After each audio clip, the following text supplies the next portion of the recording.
Asteko bizikleta hartzen du Donostian ibiltzeko. Abiadura horretatik presarik gabe jarduten du Zersuma.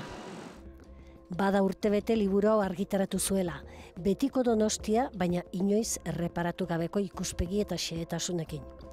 Natura eta arkitektura nola uztartzen diren azaltzea gustatzen zaio, hiriaren esentzia harrapatzea. Hiria biluzik, oso gutxitan erretratatzen du jendea. Donostiarrok privilegiatua gara eta batzutan ez gara konturatzen. Liburu honekin, nik hori erakutsi nahi dut. Lehen liburua berriro argitaratu nahi luke osatuta, eta badu beste liburu baterako asmo ere. Hau, azalpen gehiagorekin, kanpotik datozenentzat. Bera, Madrilen bizi da, eta distantziak laguntzen dio ikuspegi berriak bilatze horretan.